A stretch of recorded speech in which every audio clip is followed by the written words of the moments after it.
My parents told me I was mentally ill for years, just to steal my trust fund. They paid a therapist to call me crazy. Dad told the therapist, make her look crazy. We need that fund. They had no idea what I would do next.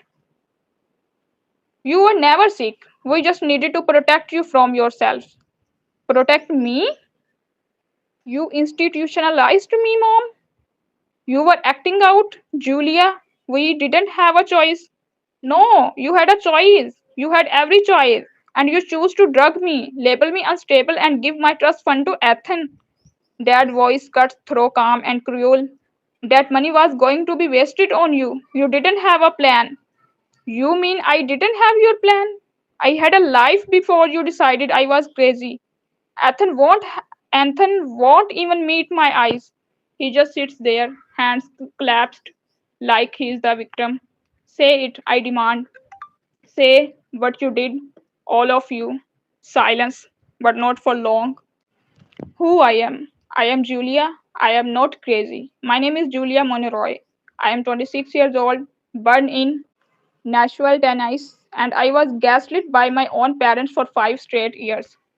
I was diagnosed with borderline personality disorder at 20, but it never felt right.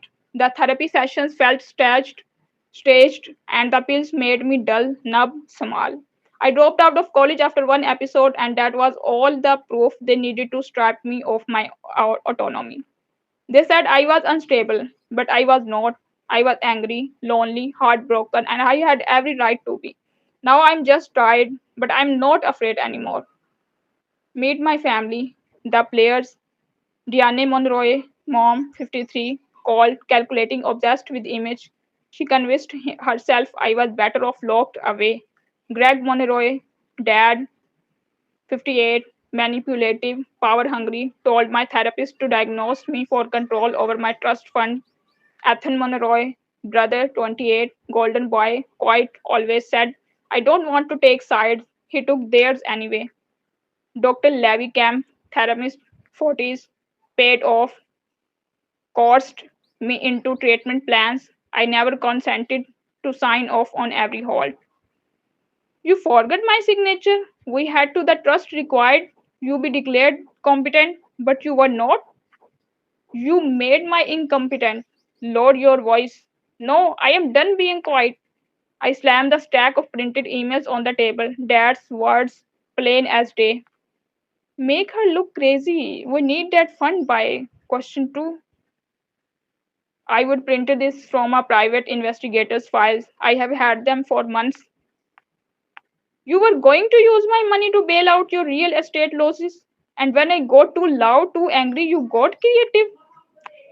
Mom's voice cracks for the first time. You don't understand the pressure we were under. You think I care? You use the mental health system as your scapegoat. I trusted you. Ethan shifts, eyes glistening. I didn't know about the emails, but you knew. But you knew they froze my account. He nods. Just one. You let them bury me. I remember the facility in Vermont. Cold floors, cameras everywhere. I spent 72 hours on suicide watch for a panic attack. They told me I hit a nurse. I didn't. I screamed. I remember mom walking away from the glass room, whispered to dad, she's too emotional. This is for her own good. That memory has kept me awake for 6 years. I lost my scholarship. My best friend stopped calling. I missed my grandmother's funeral. They erased me. I opened my purse, pull out a crisp legal document. What's that? Dad asked. His voice tightens. The house, grandma's Roses Lake property. You remember that? They went to that went to Ethan. Not anymore. I had it reassessed. Turned out the codicil in her will gives me right of first refusal. She left it to me if I could prove I was of sound mind. They freeze. I got it back. I say softly. I bought it with my own job, my own savings, my own name.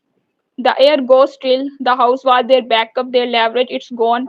That's the revenge, not a file, not a scream, a signature in ink on my terms. You think this makes you smart? Dad sneers. No, it's make me free. You will regret this. I already regretted being your daughter. Mom cries. Ethan puts his head in his hand. I walk to the door. Not one foot hurried. I hear glass shattered behind me. I don't flinch. A week later, Ethan shows up at my apartment. He stands at the door for 10 minutes before speaking. I should have said something back then. I was scared of him. I know. Can I see the house something? I look at him, not with rage, but with the quiet understanding of someone who's done bleeding. You can help fix the porch. That's all I am offering. He nods, and I almost believe he means it. The porch creaks under my bare feet. I sit with a cup of coffee as the lake glows pink in the morning sun.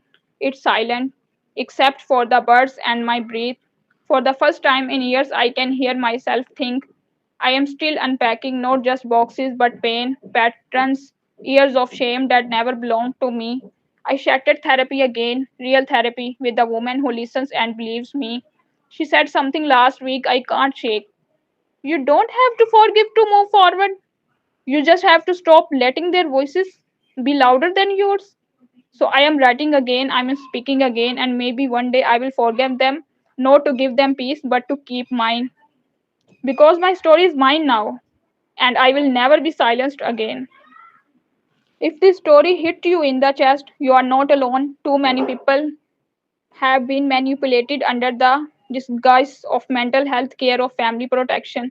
If you have ever been gaslit, silenced, or stripped of your voice, this story is for you.